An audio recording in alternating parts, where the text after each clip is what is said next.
Hey, what's up guys? This is Anthony from Anthony's Customs, and for this review we are looking at the robot Damashii Justice Gundam. Let's take a look at the packaging first. You can see the standard red robot Damashii logo. I love the packaging on these figures. I don't know why, but the robot Damashii figures, the packaging is just one of my favorites. I'm not even a packaging guy. I just really like the way they do it. Anyway, nice big window here. Picture of the figure there, a little bit of Photoshop, and you can see Justice Gundam from the Seed series. Our number 185. You can see the figure standing there on the side, just a standard hero pose. That's just a continuation of this, and then you get all of your posing options on the back. But we're going to take a look at the figure, so we don't need to look at that anymore. I already have the figure posed in one of his kind of variations. This backpack is rather versatile, so I have him in one of them, and we'll talk about that in a little bit later. But including the backpack, which turns into a hoverboard thingy, I have no idea what it is. I don't remember from the series very much. I have to be honest, the Seed series is not my favorite. Anyway, it's about 6 inches tall with the hoverboard thingy. Without it, and since his legs are bent, it's probably going to be about the same. Let's just pull him off and take a look. He's probably pretty close. Yeah, he's pretty close to 6 inches, including the top of his head, so pretty good size figure.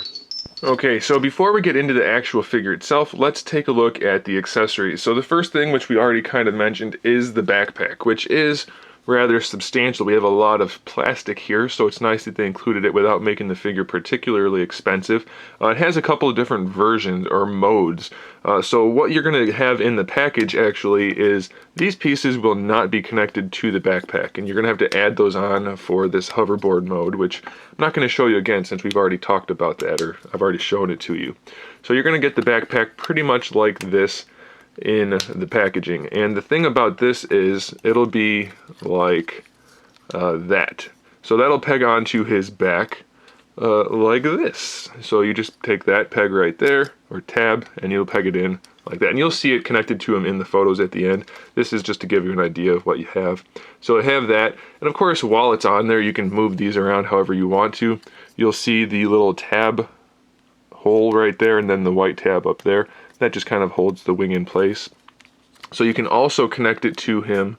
You can leave it like that if you want to onto his back, or you can fold that forward, and I'll show you how that works. So what you have to do for this is you have to pop the head off, and they made it fairly easy, so don't worry, but do use some caution so you don't snap the top of the head off.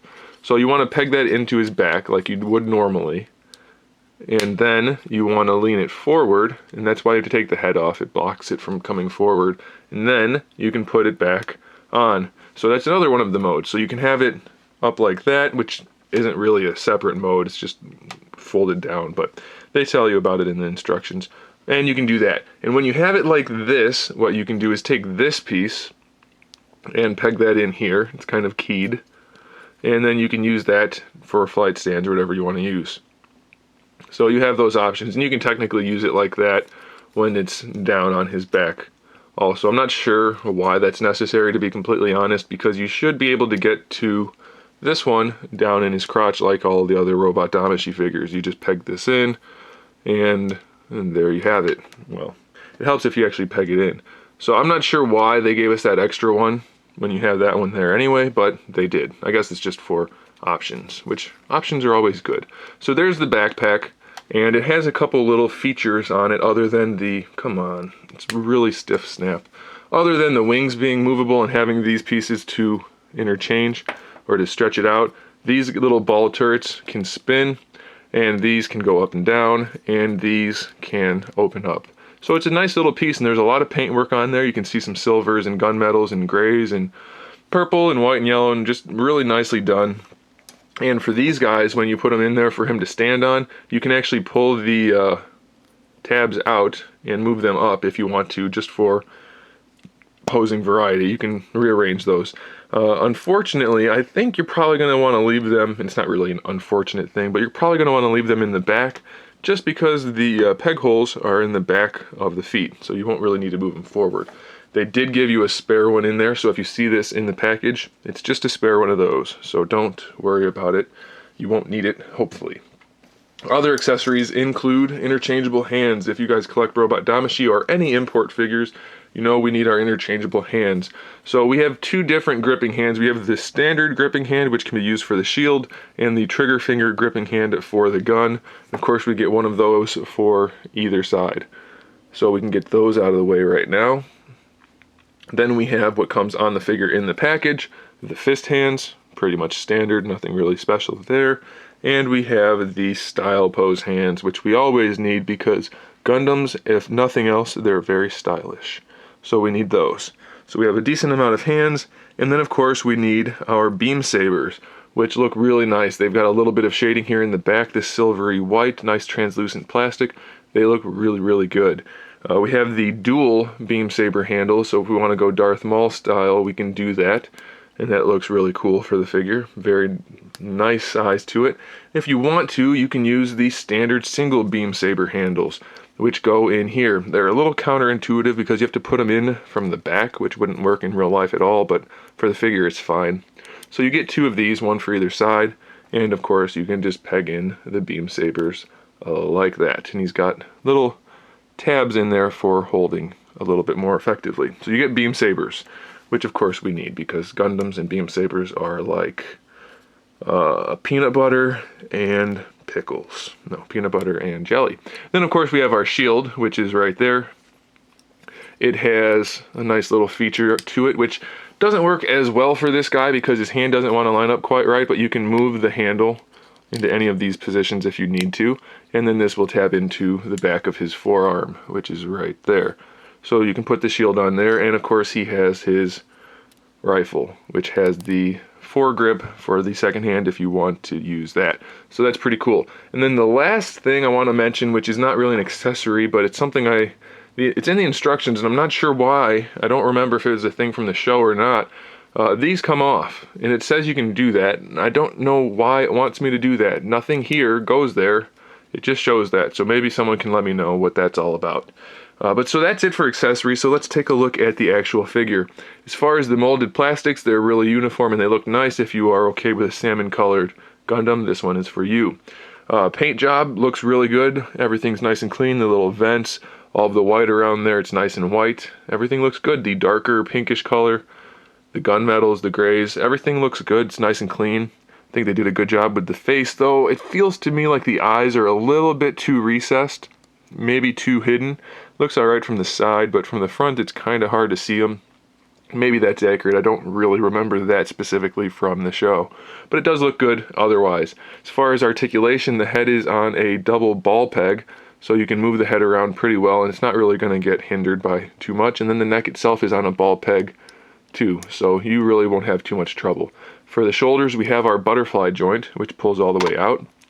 The arm is connected to that with a ball peg, so you can move the arm around that like that.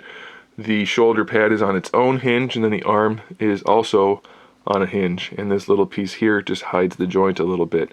The arm connects to that on a ball peg, so you can get a little bit of play side to side, forward and back, but you get your bicep swivel right there. Your double jointed elbow works really well, goes all the way up. And for our wrists, we have our double ball peg. I wish more of the robot Damashii had that. Some of them haven't lately. I do prefer the double ball peg. It gives you better range of motion. I do like that. For the torso here, they actually did some pretty cool engineering. When it folds forward for the ab crunch, this white piece slides down and this black piece kind of sticks into the white piece.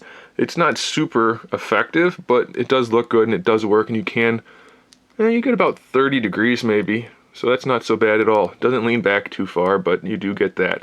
You can lean him side to side. That happens in between these two gray pieces. I believe it's just a hinge. I can lean it this way. This does not want to lean to the left or to his right for some reason. But the cool thing about this is when you do lean him, this pink piece in front, it kind of swivels in front of the gray. So just more nice engineering. And then we have our ball peg for the torso where it's connected to the hips. You get your waist twist there and a little bit extra forward, back, side to side.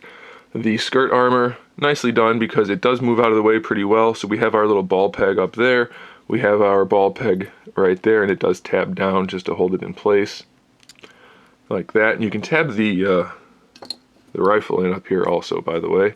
So it has a little tab right there, and that'll tab in right there. I don't personally like to pose them with those on there because it just gets kind of cumbersome, but you can do it if you want to. Then the front skirt armor is on the standard ball peg as well, so you shouldn't have too much trouble bringing the leg all the way out to the side. You can bring it all the way forward. Unfortunately, they put that swinging ball peg in there again, which I don't like. It's not necessary, and it gives before the ball hinge or the ball peg itself does. So I mean, it's just not that useful. It doesn't really bring anything to the table, and it's generally too loose. But you can bring the leg all the way forward, and if you noticed, the skirt armor popped off because that swinging ball hinge doesn't really help. Or ball peg, I keep saying ball hinge, but that swinging ball peg, you see, it just moves like that. I don't care for it, doesn't really bring anything to the table. But we do get good range of motion out of the hip, full thigh swivel, double jointed knee. Not the best looking knee in the world, but it's definitely okay. Good range of motion there.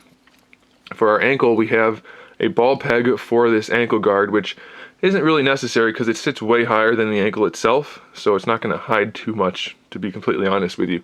We have a ball peg for the ankle, which gives us a little bit of an ankle rocker, but not really that much. If you look, we get about, I don't know, 15 degrees only, so that's not very good. And going forward and back, also not very good at all, and kind of loose.